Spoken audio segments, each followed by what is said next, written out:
Так, есть. Есть, счет открыт. Ну, тут да, тут чем дальше стадия у нас, тем более точные будут броски у игроков. И сейчас таджикистанский парень, нет, не получилось у него развить это преимущество. Но один асык уже есть у него в активе.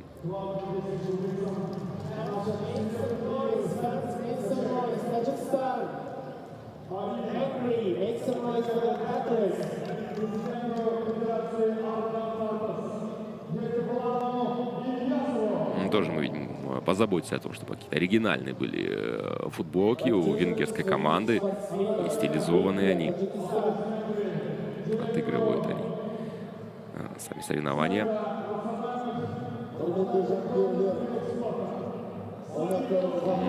Пока не получается, да, у венгерского игрока прицел настроить.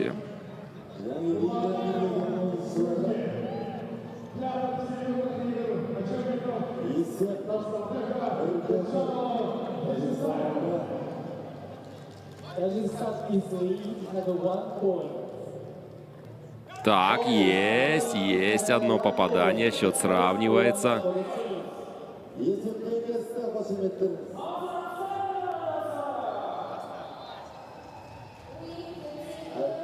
Но не получилось, да, потом.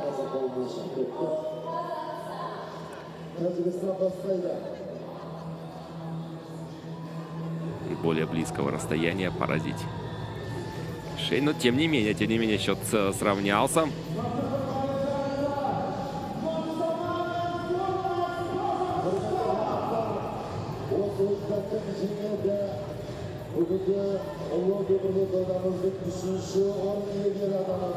И еще одно попадание от венгерской сборной.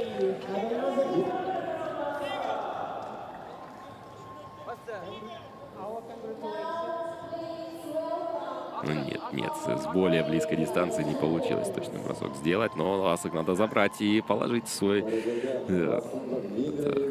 зачетный квадрат. И сразу отыгрывается таджикистанская команда, словно эта пауза пошла ему очень сильно на пользу. Сейчас можно выйти вперед в счете. И получилось это сделать. Так, только что ввел в счете спортсмен из Венгрии, а уже сейчас отыгрывается, видимо.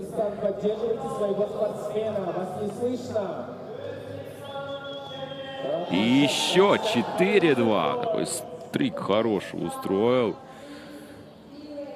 представитель Таджикистана. 4-2 счет в его пользу, и продолжает он. Ну, нет.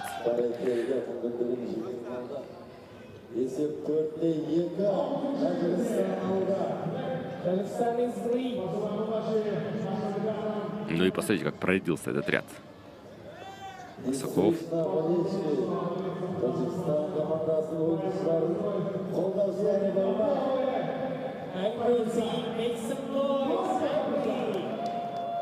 Да, пока что самое результативное получается это противостояние, этот раунд. 6 асыков на двоих выбили. Причем, как кажется, это еще не предел. Не предел, 2 минуты есть распоряжение у спортсменов.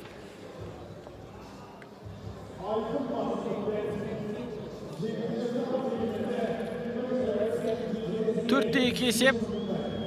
Тәжік спортшысы бұл жерде керемет соққы бағыттап жатқанын көрдік. Ал енді дәл осы мажарстандық немесе құлаққа үйреншікті венгриялық спортшының 2 рет тигізгенін көрдік.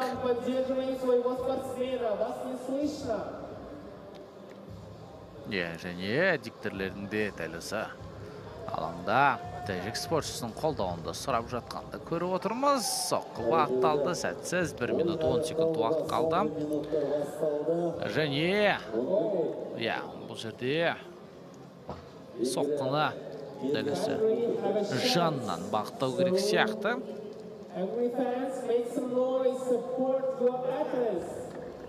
Бір асықты дәл тұрған. Дәл көздеп шеңберден шығарып тастауға тырысу қажет. Өте қиын негізінде. Сол үшін тегізе алмады. Және асық қайтадан өз орнына оралды. 40 секунд уақыт қалды, есеп 4-2. Бұл алғашқы жұпта. Алғашқы кездесуді тәжік спортшысы жеңіп өтуге жақын. Ал біз болаты болса енді әрі қарай бұл кездесуді тамашалаймыз. 10 секунд уақыт қалды. Және бұл тіпті асықты сүйіп атқанды көрдіге. Және бұл кезеңде ештен өзгермейтіндей, тәжік спортшысы жеңіске жетті алғашқы кездесуде. Екінші кездесуді тамашалайтын боламыз. Есеп 4-2, 6-1 асықты жұлып түсіргенде көрдік. Дәл осы тәжік азаматы, жалпы қатысып атқан ойыншылардың есімдерінде атап өте кетейік. Жалпы Мажарстаннан бүгін Васгатила, Гонтар Балаш және де Висни Лашко қатысып жатыр. Ал бұлардың бас бапкері Жанаргүл Бақтыгереевна.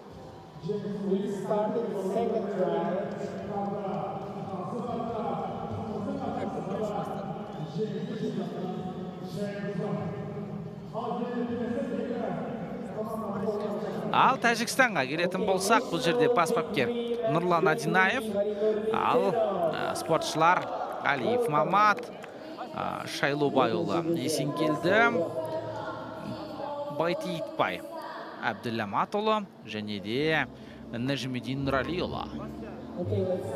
Екінші кездесу, бұл жұптың екінші кездесу және бірден нәтижелі ұпай. Тәжіктер тағы да алға шықты. Керемет мергендікпен көзге түсіп жатыр. Жалпы керемет 2-0 жұлып түсірді бірден. Жақ тұстан және жанкүйерлердің де қалай қолдап жатқанда көріп отырмыз. Жалпы бұл ойын жай ғана ойын емес. 5-ші, 6-ші орын, 7-ші, 8-ші орын үшін талас емес. Бұл нағыз медаль үшін талас, яғни қола медаль үшін. Біз айтқан едік, Тәжікстан осы уақытқа дейін 2-1 қола медаль жеңіп алған. Қазіргі таңда 22-ші орында тұр деп, ал Мажарстан болатын болса 7 медаль жеңген, 1 алтын, 1 күміс, 5 қола. Яғни қазіргі таңда қарайтын болсақ енді тәжік спортшылары дәл осы қолаға қарай өте жақын тұрғанда, егерде Тәжікстан жеңіп жатса 3-1 қола болаттағына 19-ші орынға көтеріледі. Дәл бұндай нәтижемен нидерландылық спортшыларда көзге түскен 3-1 қоламен екеуі дәл сол 19-ші орында бөліп тұратында айтқымыз келіп отыр. Ал егерде Мажарстан жеңіске жетсе, онда сол 5-ші орында қала береді. Себебі бұлай 1 алтын, 1 күміс, 6-1 қол алған ешкім жоқ болады. Ал тәжіктер тағы да тегізді. 3-ші асығы және ортада 15 асық тұрған білесіздер. Егерде бір құрамның ойыншылары 8-1 асыққа тегізетін болса, 4-шінде тегізді. Онда жалпы жеңімпаз болып саналады. Себебі қарсыласы қалған жетеуінде жұлып түсірсе, оның өзі де жетпейді. Себебі бар жоғы 15 асық. Керемет, бұл ұпай саналмады. Себебі асық шеңберден шыға алмады. Есеп 4-0. 4-0 есебімен сенімді түрде 4-0 емес, бұл жерде 6-1 асықты көрсетіп қойыпты. Ал жерде, бұл жерде 3, 9 асық тұр. 6-0. егерде тәжік спортшысы қазір 2 асыққа дәл тигізетін болса, онда бұл ойында аяқтай беруге болады. Себебі 8-1 асыққа жұлып түсірген спортшы ол жеңімпаз болып саналады. Все-таки чувствуется, да, у таджикского спортсмена многолетняя подготовка, видимо, еще в детстве увлекся этим видом спорта. И сейчас только-только увеличивает преимущество над своим оппонентом. Ну, если 8 выбьет, все, уже будет досрочно победителем. Кстати, сейчас это может и произойти. Все, да? И жестом показывает его соперник из Венгрии, то, что досрочная победа. Ну, хорош, конечно, был в этом противостоянии таджикский спортсмен. Ну, как будто не сильно расстроился его венгерский оппонент. Все-таки, конечно, тяжело спортсменам из Европы обыгрывать представителей Центральноазиатского региона.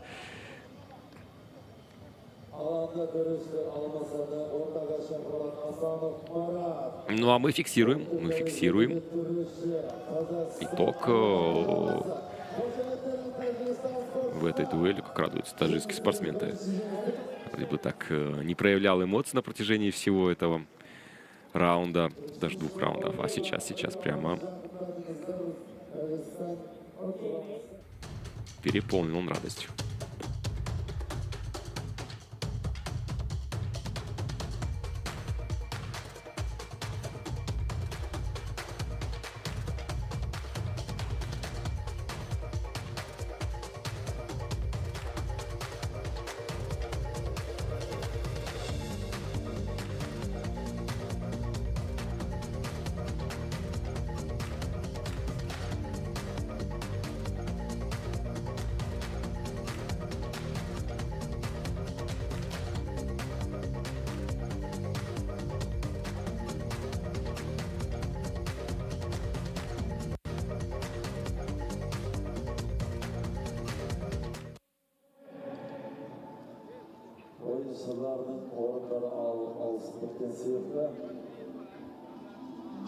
В ряд все 15 соков выстроены.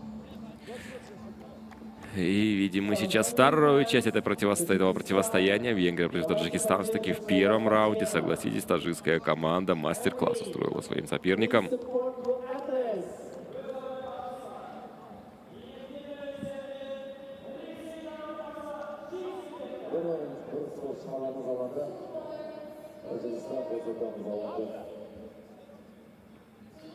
Ну, не хитрая процедура жеребьевки по ее итогам. Команда, которая будет выполнять броски белыми осоками, получила преимущество права первого броска.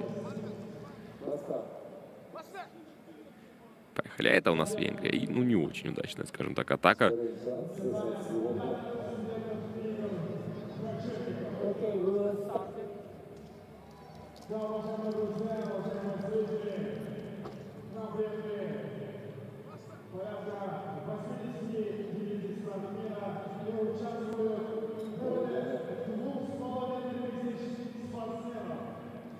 Ну, чувствуется, да, что у таджикского игрока тоже есть своя уже техника наработанная. Ну и броски, вы посмотрите, какие кучные. То есть каждый раз буквально в сантиметрах он от точного попадания. Здесь у венгерского оппонента разброс-то гораздо более основательный. И все это было делом времени, согласитесь. И все-таки выкатился за пределы этого круга. Так, сейчас более близкой дистанции будет хорошая возможность таджикского спортсмена нарастить преимущество, что он и делает. Аплодисменты и от соперника, в том числе 2-0. Счет у нас становится.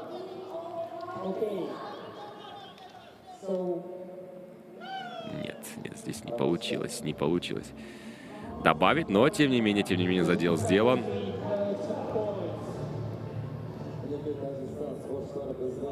2-0 это хороший перевес. 3-0. 3-0. Не откладывают дело в долгий ящик таджикистанские спортсмены. Очень оперативно они в этом вопросе стараются работать. Молодцы. 4-0. 4-0. Еще одно точное попадание. И с этой более близкой дистанции. Посмотрим, сколько получится.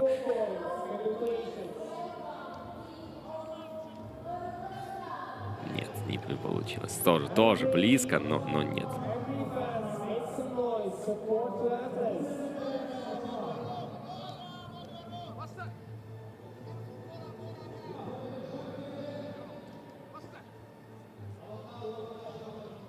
Ну и поболеем немножко, наверное, за венгерского парня, чтобы не в сухую, чтобы получилось как-то счет размочить.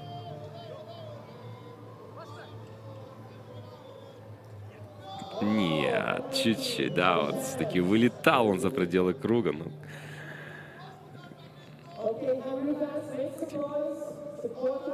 не очень удобным углом отскочил и в итоге не вылетел. Ну, тут хорошая возможность, но не слишком сильный получается бросок. И за пределы круга выбить Асык не получилось. Тут не только попасть ведь надо, ведь достаточно силой все это сделать, чтобы...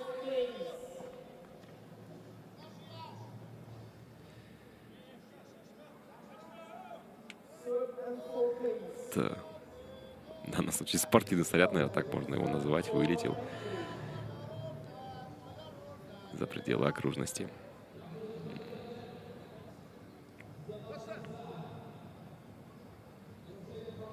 Ну и опять какие-то сантиметры отделили таджикского парня от попадания.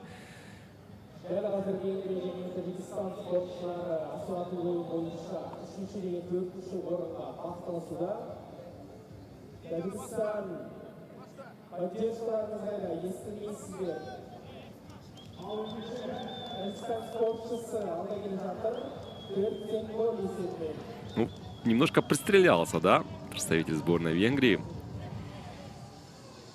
Ну и 2-2. Опять. Ну, хороший такой. Видно, что...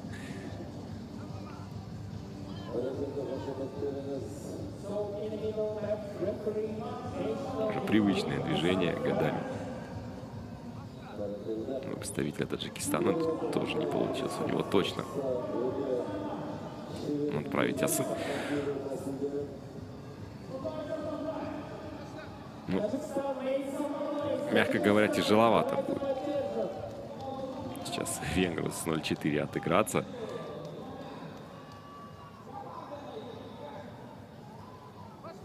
Ну, давайте посмотрим, что там дальше будет все-таки. Тут уже видели, что одна хорошая, удачная серия. И можно с более близкой дистанции насобирать баллов себе в зачет. Еще одна атака сейчас от венгра. Нет. Ну, немножко сменил он тактику. Видимо, пытается по более низкой траектории, лассирующей, атаковать.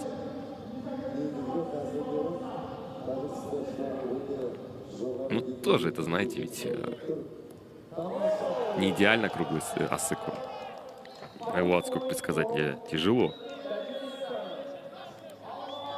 Так, 5-0.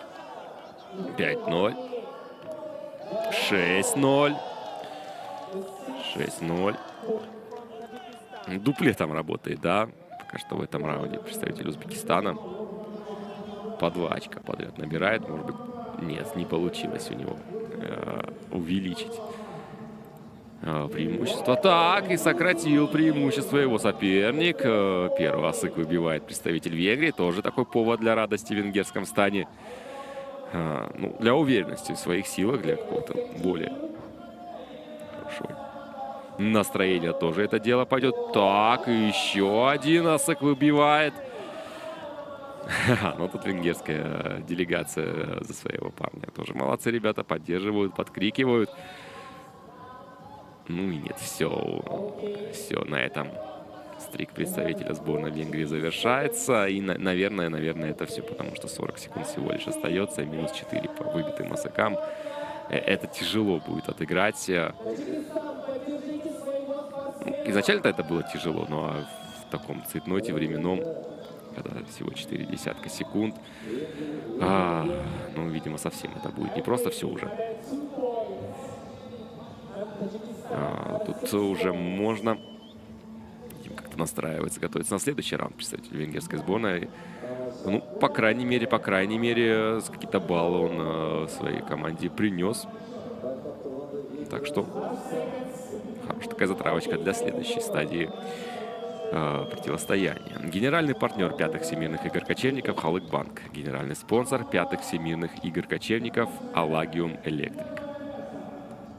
Және алғашқа кезең бұл екі жұп арасындағы тәжік спортшысының пайдасына шешілді. Есеп 6-2 болған. Енді төреші барлық 15 асықты дәл осы қатарға тізіп қойды. Ал біз енді екінші кезеңді тамашалайтын боламыз. Екінші кезеңде бұл жұптар қандай нәтиже көрсетеді екенін венгр азаматы соқса және бір асық ұшып кетті, бір асық қалып қойды. Дәл сол қалып қойған асықты енді шетінен ұрып шығаруға тырысатын болады. Сәтсіз, есеп 1-0. Асық өз орнына қайтады. Және венгр азаматы бұл кездесуде есепті ашты. Ал тәжікстандық спортшы не деп жауап беретінді көрейік. Соққа. Қисық.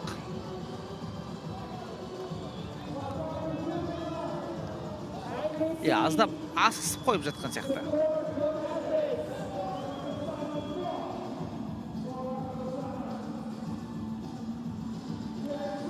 Тәжікстандық спортшының асықсып жатқанын көріп отырмыз. Бірақ десек те асығуға еш қажет жоқ. Әлі 50 секунд, 5 минут 50 секунд уақыт бар.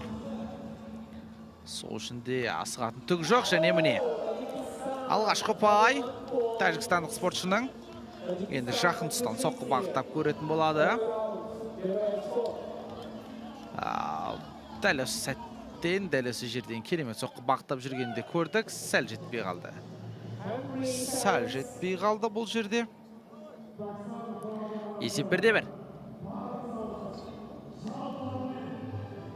Есеп 1-1.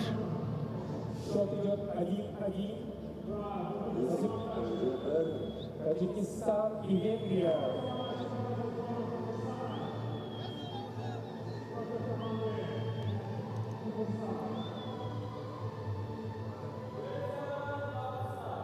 Бірінің артынан бірін соққылар бағытталып жатыр. Бірақ сәтсіз болып жатқанда көріп отырмыз.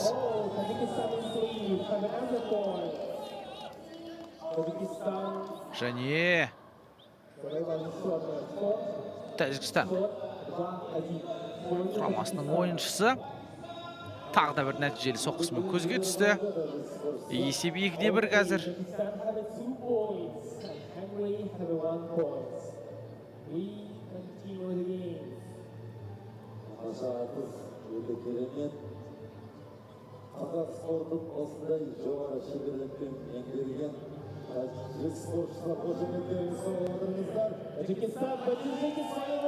Және тағы бір асыққа тигізді.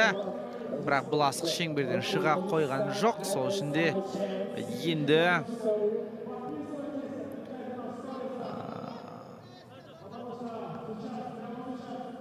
бұл жерде төреші өлшеп беретін болады. Сол өлшелген тұстан енді соққыны бағыттайтын болады. Керемет соққы. Және есепті 3-1 қылып тастады.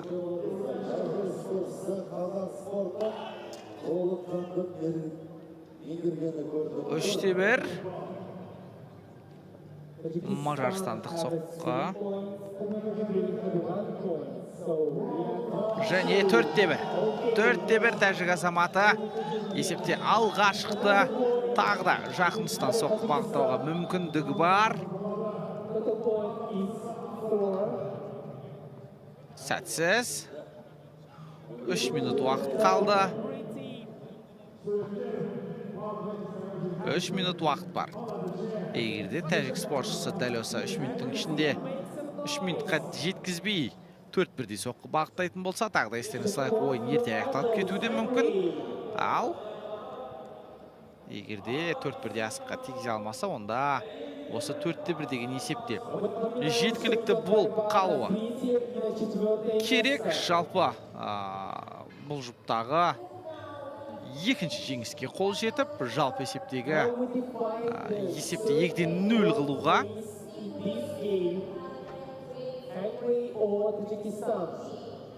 Алғашқы ойынды білесіздер, қалай тез аяқталғанын, ол жақта 8-1 асықты. Асыққа дәл тигізіп, 8-1 асықты жұлып түсіріп, бірден ойынның тағдырында аяқтап тастаған болатын. Ал бұл кездесудің аяқталуына 2 минут қалды енді. Көрейік. Соққылар бағытталып жатыр. Бірақ нәтижелі соққылар аз болып тұрғанда байқап отырмыз.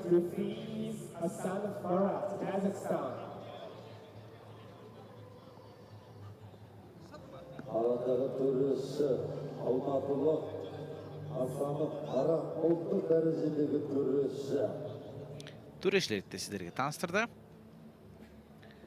Алматы қаласының өкілі екенін. Төрешінің есімінде бір айта кететін болсақ, Асанов Марат.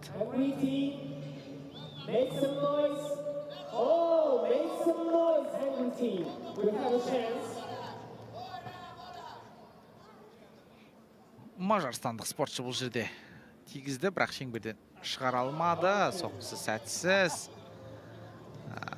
Асық қайтадан өз орнына келеді. 1 минут уақыт қалды.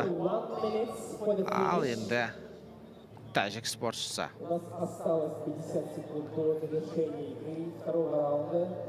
Соққысы сәтсіз.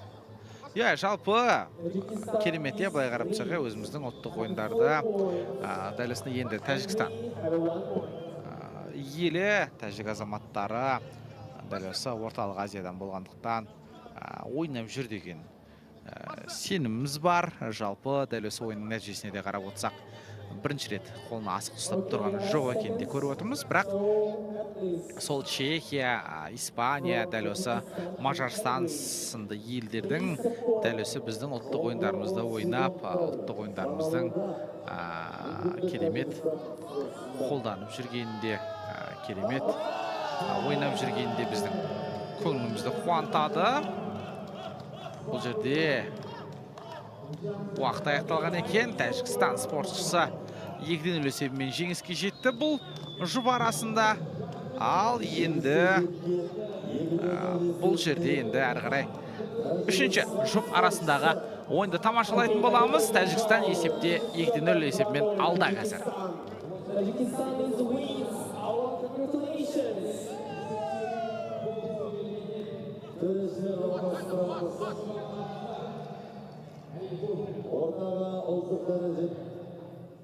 Okay, change judges.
National degree match referee Morani Quad.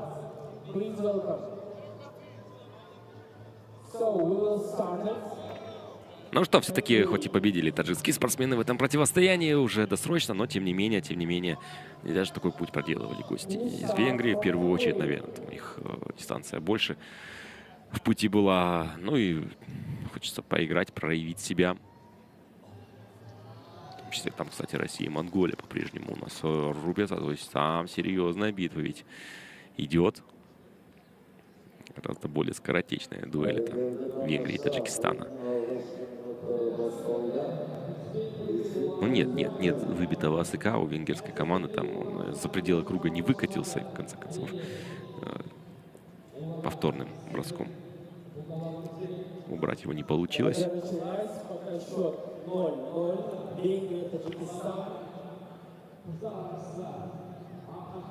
Напоминаю, мы сейчас определяем 3-е и 4-е места.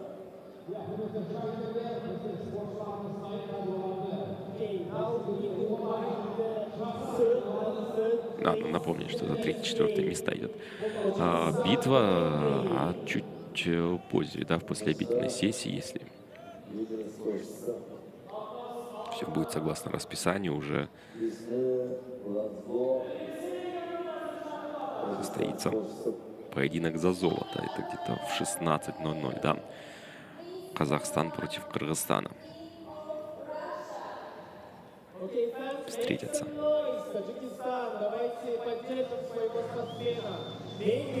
И есть. О, как своевременно, да, призвал поддержать Виктор на арене таджикского спортсмена. Сразу после этого практически результативная атака последовала. Ну и посмотрим, что там дальше с более близкого расстояния. Получится ли разогнать этот перевес. Да, хорошая. Нет, не получилось. Буквально на границе этого круга остановился Асык. Попадание было, конечно, хорошее. Таджикистан, давайте больше сумму, поддержим нашего спортсмена. Таджикистан, Angry, make some noise, support gladness. Еще раз, да, видно, что этот Асык подвинул буквально.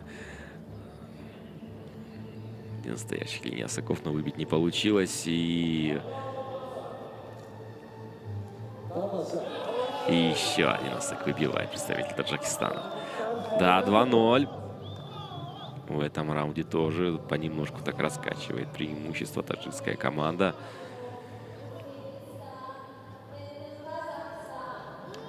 И все-таки выкатился Асык. Так подумал. Ну и за пределы круга укатился благополучно. 3-0. Счет у нас ведет Таджикистан 2-0.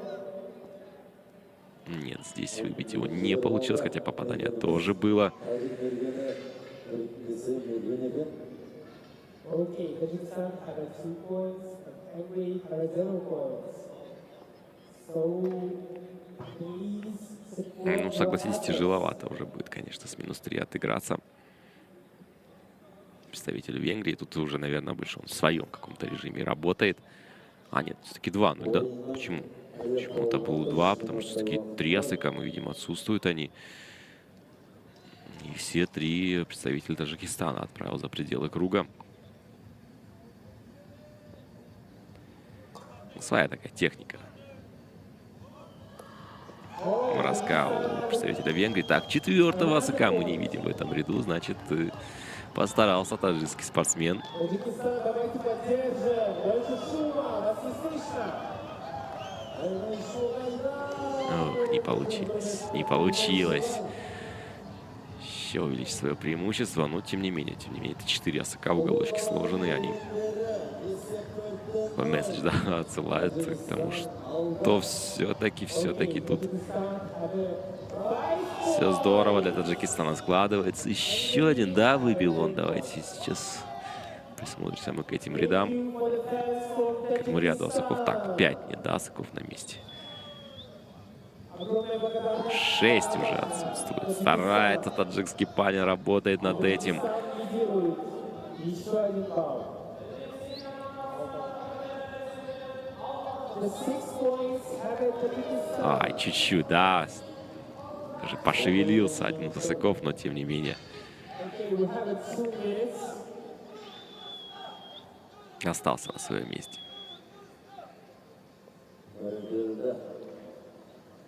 Ну, вполне возможно, досрочно увидим победу одного из спортсменов. Все-таки 6 уже выбито, всего 2 сыка отделяют от досрочного успеха таджикистанского участника соревнований. Ну, нет, здесь не получилось точно атаковать там. Играет Монголия и Россия. В России 2 очка, Монголия 1 очко. Подслушали мы, что противостояние России и Монголии продолжается 2-1 Russia have 2 points. Mongolia have 1 point. в этом раунде. Ведет в счете. Ну, там гораздо более упорное противостояние. Знаете, так может получиться, что Таджикистан уже закончит. Там еще будут ребята выявлять сильнейшего. Ну, все-таки это здорово, да, когда такие равные по силам команды. Там все-таки азарта побольше. Здесь у Таджикистана явное преимущество в каждом из раундов.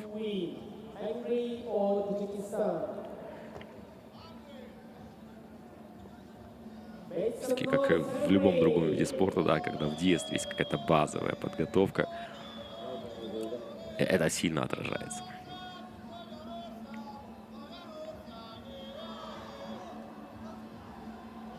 Ну, уже просто дожидается, видимо, и таджикский, и венгерский оппонент еще одного раунда. Тут уже 6-0 и 7-8 секунд остается. Пара бросков больше как формальность идут, и все. В этом раунде тоже победил Таджикистан. Бұл жұптың арасындағы есеп 1-0. Тәжік спортшысы есепте алға шықты. Ал енді екінші кезең ол жай ғана ойнау керек болғаннан соң ойнатылатында көріп отырмыз. Себебі жалпы 2-0 есеп. 3 қатысушы алаңға шығады. Бұл жерде енді тек қана сол бір қызық үшін деп айтайықшы. Ойынның ережесінде жазылғандай ойнағысы келіп тұр.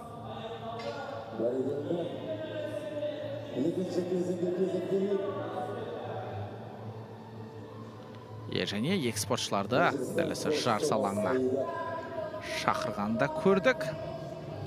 Тәжікстандық спортшы өз соққысын бағыттады. Сәтсіз, ал енді мажарстандық спортшының соққысы, соққырды мәнері өте ерекше бір суға тасылақтырғандай. Ал енді біз тағы 7 минут бойы осы екі жұптың арасындағы ойынды тамашалаймыз. Кім біледі, мүмкін, мажарстандық спортшы бұл кездесуде жеңіске жетіп, міне дәл тигізді, бірақ шеңберден шыға қойған жоқ. Сол үшін де бұл соққыны енді қайтадан бағыттау қажет.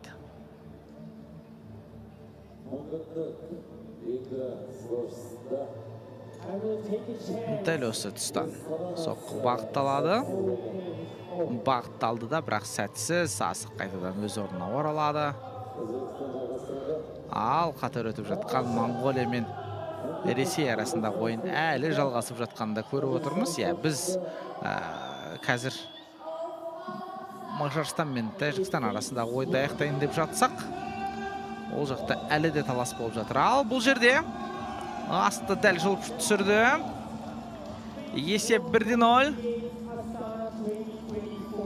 Жоқ, шықпаған екен, әлде шыққан ба? Шыққан ғой, бір асық жоқ орында. Және Тәжікстан жақын тұстан соққы бағыттайтын болады. Бағыттады. 2-0. 2-1 асықты біз көріп тұрған жоқпыз. Осы 15 асықтың ішінен 3-ші соққы дәл осы жақын тұстан. 3-шінде жұлып түсірді. 4-ші мүмкіндік. Ол да жақын тұстан бағытталады қазір. жеңіске деген жігер көрініп тұр Тәжікстан спортшылары. Және төртінші соққыны тамашалап көрейік. Бағытталды, ол да дәл тиді. 4-0. Бесінші соққы жақын тұстан. Тәжікстандық спортшы қазір 8-0 қып тастамаса болды. Енді бастысы себебі дәл осы 5-0. Керемет. 6-шы соққыны көреміз. 6-шы соққыны тамашалап көретін боламыз. Асықтардың барлығын шетке қойып қойды. Себебі жинап қолы толып кеткендей. 6-шы соққы сәтсіз. Тиді негізінде, бірақ шеңберден шыққан жоқ. Есеп 5-0. Ал енді біз дәл сол мажарстандық спортшыға жоқ дегенде біреуін тигізсе екен деп жанкүйерлік етеміз. Енді сөздің шыны керек. Оның несін жасырайық, себебі жеңімпаз кім екенін анықталып қойған. Жалпы 5-0 есебінен де жеңіп шығара алмайтын да көріп отырмыз. Және бұл тұста Тәжікстан спортшысы тағы да бір мүмкіндік алып отыр. Осы асықты шығарып тастады. 6-0. Жақын тұстан соққы бағыттауға тағы бір мүмкіндігі бар. Жалпы біз бұл ойынна 7 минутқа жетпей-ақ аяқтап тастайтын сияқты. 7-0. 7-0. Тағы да бір жақын тұстан соққы бағыттауға мүмкіндік бар. Және бұл соққының құны, құрметті көрермен, қола болып қалуы әбден мүмкін. Жоқ, бұл соққы емес екен. Бұл соққы емес, әлі ерте. Әлі 3,5 минут бар. Мажарстандық спортшы қолдауында сұрап тұрғанын көріп отырмыз. Және тәжікстандық спортшы бұл жерде соққысын бағыттады, сәтсіз. Тағы бір жасалынған соққы өз діттеген жеріне барған жоқ. Онда түскен жоқ. Және, құрметті көрермен, ойын осымен аяқталды. 8-0. 8-0 есебімен тәжікстандық спортшы бұл жерде енді тасталқанын шығарып тастады десек те болады. Дәл осы Мажарстаннан келген қонақтың. Және 3-0 есебімен Тәжікстан құрамасының асық атушылары қола жүлдеге иелік етті. Қола жүлдені өз қанжығасына майлады. Және 3-ші қолаға болып отыр. Және осы арқылы 19-шы орынға біз айтқандай Нидерландымен бірге теңесіп, дәл сол 19-шы орынға көтерілді. Әрине енді бізде кешкісін финал болады. Сағат 4-те Қазақстан мен Қырғызстан арасындағы текетіресті міндетті түрде тамашалаңыздар. Ол жақта енді алтынды кім алатынды анықтайтын боламыз. Біздің қазақ спортшылары қырғыз бауырларымызбен бірге дәл сол алтын медаль үшін таласатын болады. Ал енді 3-ші орынды жеңген Тәжікстан құрамасында шын жүректен құттықтаймыз. Өте шебер екенде көрсетті. Дәл осы асықты әріптесім Тимур айтпақшы бала кезінен ойнап жүргенде көрсетті. Себебі асқан шеберлік керемет ойын өрден көрсетті. 2 рет 8-0 есебімен жеңгенде білеміз. Сол үшін де бұл жігіттерді дәл осы спортшыларды құттықтап, дәл осы ойынға қатысқан үшін алғыс білдіреміз. Ал мажарстандық спортшыларға да тек қана сәттілік тілейміз. Ал қатар өтіп жатқан ойын Монғолия мен Ресей арасындағы ойын әрі жалғасып жатыр екен.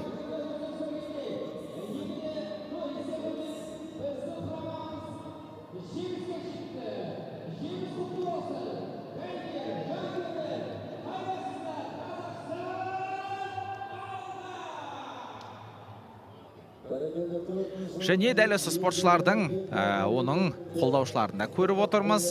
Кереметтей жанкүйерлік етті, керемет нағыз шеберлік көрсетті. Міне назарларыңызға да ұсынып отыр. Жалпы дәл осы жақын тұстан бір асықты шырып тастап, жақын тұстан керемет соққы бағыттаған да көрдік. Тәжікстан бір бас Мажарстаннан жоғары болды деп сенім түрде айтыламыз. Қараңыздар, қандай қуанышпен қарсы алғандарын. Жалпы алғанда бір 5 асықты дәл жұлып түсіргендей болды мажарстандық спортшылар. Ал Тәжікстан спортшылары еш аямады, сөздің шыны керек.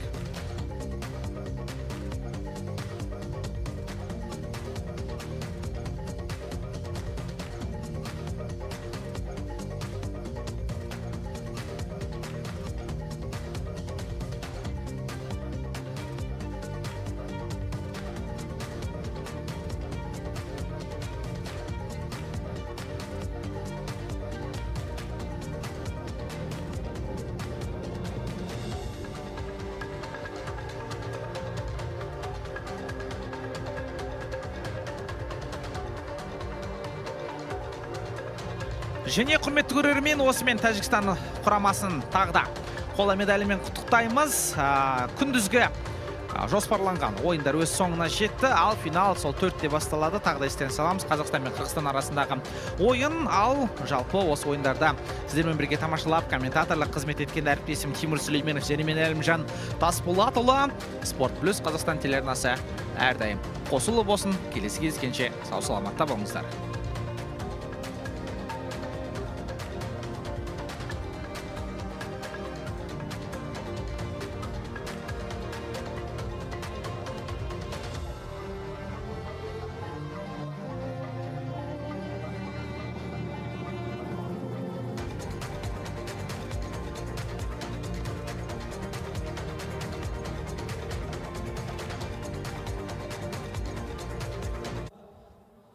Дайын.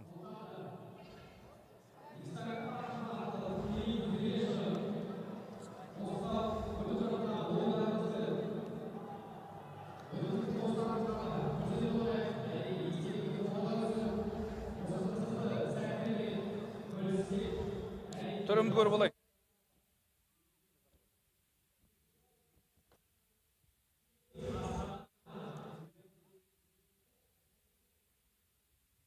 Секунд қалды.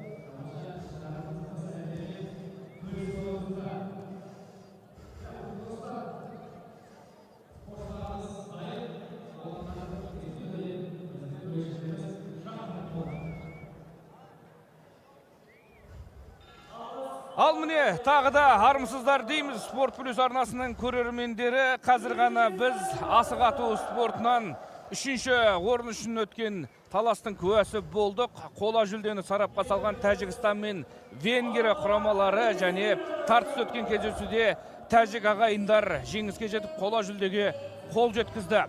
Ал менің жанымда дәл осы Венгрия құрамасының бас бапкері тұр. Ендеше өзінен сұхбат алып көрейік. Қазір міне көріпсіздер, Жанаргүл ханым, қош келдіңіз ата жұртқа, туған елге дейміз. Міне Венгрия құрамасымен жартылай финалға дейін жеттіңіздер. Одан соң тартыс өткен кездесуде 3-ші орын таласуға мүмкіндік алдыңыздар. Қазір Тәжікстан құрамасымен болды. Қандай әсердесіз? Армысыздар қазақ елі, армысыздар құрметті отандастар. Мінекей бүгін 5-ші дүниежүзілік көшпенділер ойынына қатысып, 5 табан асық ату ойындарына, 5 асық ойындарына команда алып келдім Мажарстаннан. Ол жерде жаңағы Мажар қазақ мәдени ұйымын ашып, сол жерде бұл балаларды бір 2-3 ай дайындаған болатынмын. 2-3 ай дайындықтары болса да, мінекей біз 3-ші орынға таластық. Ол біз үшін өте еңбек, ол біз үшін өте күтпеген жағдай. Сезім енді айтып жеткізе алмаймын, өйткені қазір ғана өзім куә болдым. Мажарстан мен Тәжікстанның ойнағандарын көріп, өзімді сондай толқып тұрмын, кешірім сұраймын егерде. Ол түсінікті, енді жарыстың әсері бар. Бұл енді дүниежүзілік көшпенділер ойыны. Осы жарыста сіздер өзіңіз құрған командамен бірге қазір 3-ші орын таласуға мүмкіндік алдыңыздар. Егер сәттілік серік болғанда тіпті қола жүлдеге қол жеткізетін едіңіздер. Қалай енді командаңыздағы осы ойыншылар қаншалықты біздің асықты меңгерді венгр халқы? Өте ең бірінші мен асық ойынына қатысатын адамдар іздегенде жазған болатын Facebook парақшама, Instagram парақшама. Сол жерден оқып, бұл қатысушылар өздері хабарласып, соларға дайындық жүргіздім. Жаман емес, сол бір 10 шақты адамның ішінен осы 3 адамды таңдадым. Өзімде өкінбеймін осы 3 ойыншымды таңдағаныма, өткені барын салып ойнады. Бұл деген 2-3 айдағы дайындық, енді біздің Қазақстан, Тәжікстан, Монғолия кішкентай кезінен бастап ойнап, олардың тәжірибесі мол. Менің қатысушыларым тек 2-3 айда осындай дәрежеге жетіп отыр. Ол мен үшін өте қуаныш. Мен үшін ол қандай айтсам, бір сөзбен айтып жеткізе алмайтын бір күйде тұрмын осы тұрғанда. Тамаша, керемет. Енді міне қазір ата жұртқа келдіңіздер, Қазақстанда, астанаңызда тұрсыз. Осындай команданы бастап келдіңіз. Толқып тұрғаныңызды түсініп тұрмыз. енді біздің елде осындай команданың бас бапкері ретінде келудегі әсері қалай екен енді? Иә, әрине өте жақсы әсер. Мына бізге қолдау көрсеткен қазақ еліме, алыста жүрген шетелде тұратын қазақ қызына қолдау көрсетіп, осы ойынға мүмкіншілік берген қазақ еліме, асық ату федерациясына алғысым өте шексіз. Мен ойлаймын, бұл тек қана спорт емес, бұл ағзаға пайдалы. Өйткені менің ойыншыларымның ішінде спортпен шұғылданатын адам бар. Ол кісінің айтуы бойынша бұл ештемеге, ешкімге ұқсамайтын спорт. Және де бұны біз тоқтатпаймыз. Бұйырса алдағы уақытта біздер де федерация ашып, асық тоғызқұмалақ федерация ашып, әрі қарай дамытуды қарастырып отырмыз. Бұл біздің жоспарымызда бар. Мажарстанға барғаннан кейін біз тоқтап қалмаймыз, әрі қарай біз жалғастырмақ ойымыз бар. Сол себепті енді көңіл күйім, елге келгенде көңіл күйім әрине өте әсерлі. Өйткені ел өзіңнің топырағыңа келгеннен кейін қуанасың, жылайсың, көңіл күйің ауа райы сияқты біресе толқисың, біресе жылайсың. Сол себепті сағынышымды басып жатырмын енді. Тамаша, енді Жанаргүл Бақтыгерейқызы, айта кетіңізші, қазір еліңізде осындай бүкіл әлемдік шара өтіп жатыр. Дүбірлі дода, дүниежүзілік көшпенділер ойыны, дүние жүзінің көшпенділері қазақ елінде, сіздің елордаңызда жүр. Бұл да бір кәдімгі сізге бір қуаныш сыйлайды шығар, Әрине қуаныш сыйлайды. Өйткені бұндай іс-шаралар сирек болғанда дұрыс деп ойлаймын. Өйткені адамның рухын, қазақтың рухын ашатын бұл ойындар. Бұған көптеген ата-аналар балаларымен келу керек деп ойлаймын. Әр қазақ өзінің балаларын осындай ойындарға қатыстыруы керек. Өйткені біз Еуропада тұрғанда осындай ойынға көптеген ата-аналар балаларымен келіп көреді. Стадионда толып отырады. Өйткені олар өздерінің жаңағы Мажарстан болса, мажар ұлтына бәрі сол жерде жиналып қолдау көрсетеді, балаларына сол тәрбие ретінде алып келеді. Сол себепті менде осындай ұлы дала дүбірі ойындары болып жатырса, біздің қазақ елі осылай көріп, дамытып, біздің қазақ елі өзінің балаларын көрсетіп жатырса, мен ойлаймын, біздің рухымыз ашылып, одан әрі біз қазақшылығымыздың тізгінін ұстап тұрамыз деп ойлаймын. Тамаша. Енді мынау сіз жаңа айтып кеттік қой, осы Венгрия құрамасының бас бапкері деп таныстырып жатырмыз. Өзіңіз Мажарстанда, мадиярлар елінде тағы да қандай қызметтеріңіз бар сіздің? Мен Мажарстанда менің отбасылық жағдайымен көшіп кеткен болатынмын. 3 баланың анасымын. Өзім қазіргі таңда әлі студентпін, оқып жатырмын. Халықаралық қатынастар зерттеу мамандығында мажар тілінде оқып жатырмын. Ары қарай сол мамандық бойынша да осындай іс-шараларға қатысып, Мажарстан мен Қазақстанның арасындағы байланысқа алтын көпір болғым келеді. Әрі қарай да көп жоспарларым бар. Тоқтап қалмаймын. Енді жұмыс болғанда осы Мажар қазақ мәдени ұйымының жұмысымен жүрмін. Әрі қарай сол шетелде жүрсек те қазақшылығымызды ұмытпайық, тілімізді ұмытпайық, ұлттық құндылықтарымызды ұмытпайық деп осы Мажар қазақ мәдени ұйымын ашып, сол жерге жиналып, әртүрлі іс-шаралар өткізіп, студенттерге, диаспорларға сол жерде көптеген мәдени іс-шаралар өткізіп, әрі қарай біз мына бізден өсіп келе жатқан шетелдегі балаларға бір үлгі ретінде жұмыс жасап жүрген жағдайымыз бар. Тамаша, Жанаргүл Бақтыгерейқызы, қазір міне өзіңіз барлық өзіңіздің жаңағы командаңызды қалай құрғаныңызды, олардың қаншалықты дайындық өткізгенін, бүгінгі алған әсеріңізді барлығын бөлісіп отырсыз ғой енді. Және мынау қазір сіздер осы жартылай финалда Қазақстан құрамасымен кездестіңіздер. Өзіңіздің ата жұртыңыздағы, өзіңіздің еліңіздің құрамасына қарсы сіз дайындаған команда ойнап жатқанда бір толқыныс болды ма жалпы? Әрине. Мен кеше өздеріңізде байқасаңыздар, менің Мажарстанның құрама командасы Қазақстанмен ойнағанда, әрине мен өзімнің қазағымды қолдаймын. Әрине әрқашанда біздің қазағымыз биіктерден көрінгенін қалаймын. Жеңістері одан әрі көбейе берген қалаймын. Әрине біз ата жұрттан кетсек те жүрегіміз, жанымыз қазақ. Әрбір қиыншылықта, әрбір бір жаманшылық жағдай болсын, бәріне де жүрегіміз ауырады. Біз сыртта жүрсек те қарап отырамыз, Қазақстанда не болып жатыр, қандай жағдай болып жатыр, әрине толғандырады. Қазақ үшін әрине біз әрқашанда өзімізді елімізге жанымызды қоямыз. Иә, тамаша. Мен өзім білем, талай біз кәрі құрлыққа шығып жүрміз ғой. Бұл қарт Европада біздің қазақтар өте жиналып тұрады. Ол бір-бірімен енді жиі байланыстасыздар ғой. Мысалға тек қана Венгриядағы қазақтар ғана емес, соның айналасындағы елдер. Мәселен біз Қазақстан құрамасымен бірге талай кезінде Словенияға да бардық, Ирландияға да бардық, Италиямен жағы Финляндияда болған кезде де былтыр осы қазақ жанкүйерлері, оның ішінде Венгриядағы біздің қазақтар көптеп келді. Қаншалықты бас қосып осылай араласып тұрасыздар өздеріңіз Европада? Европада жыл сайын Европа қазақ құрылтайы өтеді. 2022 жылы Кёльн қаласында өткен болатын. Биыл Австрияда Вена қаласында Ратсхаус-плац деген жерде үлкен іс-шара өтті. 3 күндік іс-шара өтті. Ол жерде жан-жақта тұратын қазақтар келді. Түркиядан, мына Европа жерінде біздер бардық. Әрине өзіңнің қазағыңды сол жерде көріп, бір толғанып, бір көрсіп, бір қазағының бет-әлпетін көріп, сондай бір жақсы күй кешесің, әрине. Енді біз Европада жүргеннен күнде араласа бермейміз ғой бір-бірімізбен.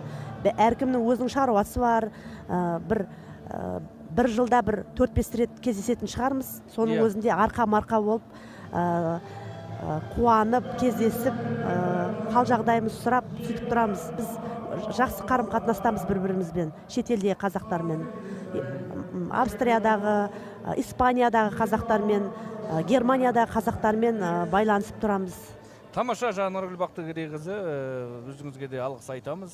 Міне командаңызбен келіп, бар жоғы аз уақыттың ішінде жақсы осындай бәсекеге қабілетті команда дайындадыңыздар. Онымен бірге қазір қола жүлде үшін таласуға да мүмкіндік алдыңыздар. Бізде ерекше өзіңізді қуанып, осы Венгрия құрамасының бас бапкері біздің қазақ қызы деген кезде кәдімгідей толқып кеткеніміз бар. Сондықтан да қуанышпен барып сіздер енді қола жүлде қол жеткізе алмадыңыздар, 4-ші орын алып қалдыңыздар. Дегенмен сіздің осы құрамаңызда кеп осындай дүниежүзілік көшпенділер ойынында өнер көрсетуіңіз, ода қола жүлде үшін таласуға мүмкіндік алғандарыңыздың өзі, ол құраманың жетекшісі қазақ қызы болғанның өзі бізге керемет бір мәртебе. Жанаргүл Бақтыгерейқызы біздің Венгрияда осындай ұлттық спортты ұлықтап, сол жақтағы венгер халқына, мадиярларға асық ойнауды үйретіп жатқаныңызға бәрекелдіміз, дән ризамыз, ісіңізге сәттілік тілейміз. Туған жерге, туған елге дәл осындай қуанышты мерекелерді, тойларда келе беріңіз. Туған жерге, ата жұртқа қазір Венгриядағы қазақ қызы сәлемін жолдаса, Спорт Плюс арнасының тікелей эфирінде сізді барша қазақ елі көріп отыр. Өзіңіздің ата жұртқа деген сағынышыңызды, сәлеміңізді жолдасаңыз болады. Құрметті қазақ елім, қазір толқып тұрмын. Енді сіздерге деген сағынышым өте зор. Шетелде айтып отырмыз, шетелде жүрсек те жүрегіміз қазақ деп соғады біздің.